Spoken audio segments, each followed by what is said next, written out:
Hi there guys, I'm Nikhil from Notion Hub, and in this video, I'll be showing you the best features of the Samsung Galaxy A03.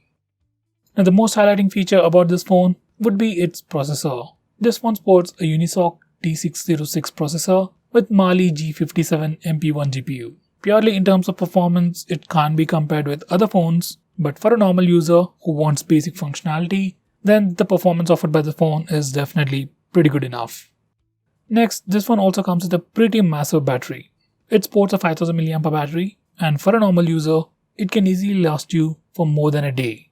Even if you're a heavy user, it can definitely last you an entire day. Now the next best thing about this phone would be its display. This phone sports a 6.5-inch LCD display with HD plus resolution. Here's a quick preview of how the display looks like.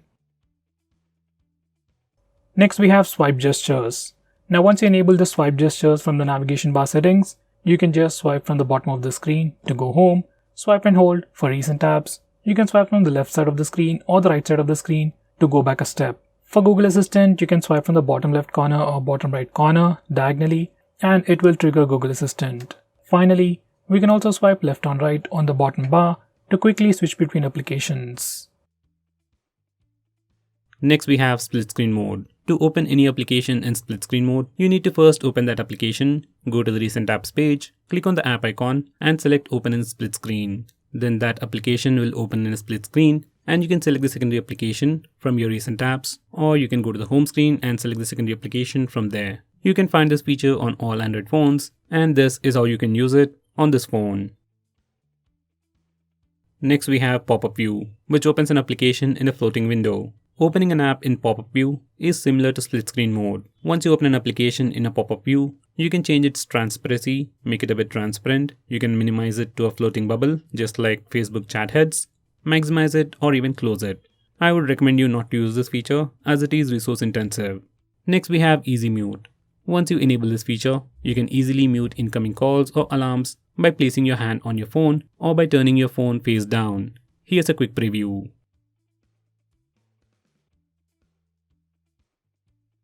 Next we have one-handed mode. Now once you enable this feature and swipe from the bottom left or right corner of the screen size will shrink, your phone will become much more usable with a single hand. Once you're in this mode, you can click the arrow button to switch the screen left side or right side and click in an empty area to go full screen. If you don't like the gesture, you can select the second option. You just need to double tap the home button to trigger one-handed mode. Considering the huge screen size of this phone, if you want something much more accessible, you can try out this mode. Next we have accidental touch prevention, which is just a fancy name from Samsung for pocket mode. Once you enable this feature, it will prevent accidental touches in closed spaces like pockets and bags. Next we have double tap to wake. Once again, even this feature is self-explanatory. You can double tap the screen to wake it up. So once you enable this feature, just lock your phone and double tap the screen. It wakes up the screen, and if you're using face unlock, once again it sees your face and unlocks the phone immediately.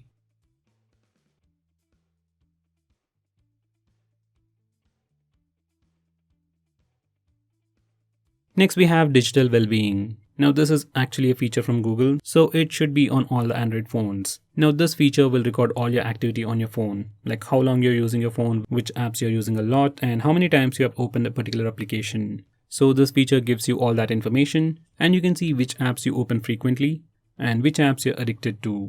You can also restrict app usage by using this feature. Next we have wind down. Now this feature is built into the digital well-being application, but it has its own unique features. Now this feature wind down will help you sleep quickly at night. You can turn it on manually or schedule it to automatically turn on at a specific time. Once you set it up and it's turned on, it changes the screen to grayscale, that's black and white, and blocks notification. It can also turn on do not disturb mode, so you won't be disturbed with annoying notifications. Next we have flash notifications. Once you enable this feature, every time you get a notification or a call, flashlight blinks to give you a visual indication. It's good when you need it, but it can be quite annoying.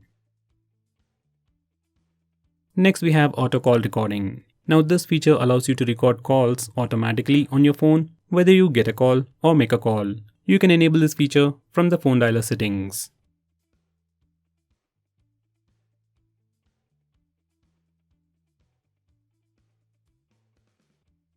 Now going on next, we have the option to change the font on this phone. Usually most Android phones don't give you this option, but on this phone, you can change the font. By default, you get 3 different fonts, and if you're not happy with them, you can download more from the Samsung store. Now going on next, we have swipe to call or send message.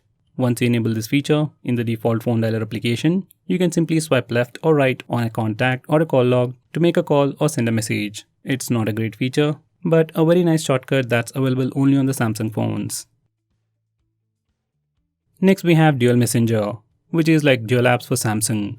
Using this feature, you can have 2 Snapchat accounts, 2 Facebook accounts, or even 2 WhatsApp accounts on the same phone. Now this features might seem awesome, but it only works with few applications. Like if you want to use 2 Paytm accounts on the same phone, you can't do it using this feature. With that said, if you really want to do it, like if you want 2 Paytm accounts on the same Samsung phone, you can try using Secure Folder feature. Now going on next, this phone also has Dolby Atmos sound enhancement. You can enable it by using the toggles or by going to the sound settings. Once you enable it, you have different sound profiles like auto, movies, music and voice, and depending upon the sound profile, you will get different audio experience. Right now this feature is only available if you are using a headset. Now going on next, this phone even comes with Samsung themes, or just the themes. You literally have hundreds of themes to choose from, both free and paid, and you can completely change the look and feel of your phone. Starting from wallpapers to UI elements to app icons, it literally changes everything. Now going on next, we have maximum power saving mode. On previous Samsung phones, it was called as ultra power saving mode, and once you enable this feature, it will decrease the screen brightness, set speed limiter, restrict background network usage, limit the number of apps that you can use, and apply a dark theme. On the whole, it does all these things to improve the standby time of your phone. Now even in this mode, you can still use Wi-Fi, Bluetooth and mobile data, and use some regular applications like YouTube, Facebook, and even use the camera application. If you're on a very long journey, just enable this mode and you can have great battery life. Next we have a new lock screen service. This is just a service or a feature that will automatically change your lock screen wallpaper. If you like the concept, you can keep it and have a different lock screen wallpaper every time, or else you can disable it to completely turn off the feature. Now going on next, we can also reduce animations on this phone. Now for some reason, if you want to reduce animations and thereby reducing the CPU load, then you can do it on this phone by just disabling this toggle. Even if you reduce animations, there are still some animations going on, and for some reason if you want to completely remove animations, you can do it from the accessibility settings. Personally, I'll stick with animations even at a cost of performance and battery life. So guys, that's pretty much it for this video. Thanks for watching. If I missed out on anything important, do let me know by commenting below this video, and definitely check out my video on the tips and tricks section where I'll be talking about many things which I didn't cover in this video. By the way guys, if you're planning to buy this phone, use the link in the description. It always helps the channel, and if you want us to make any specific video or if you have any questions, tweet out to us with the hashtag AskGreedyTech on Twitter and we will try to make it as soon as possible. I'm Nikhil from GreedyTech signing off. Have a nice day.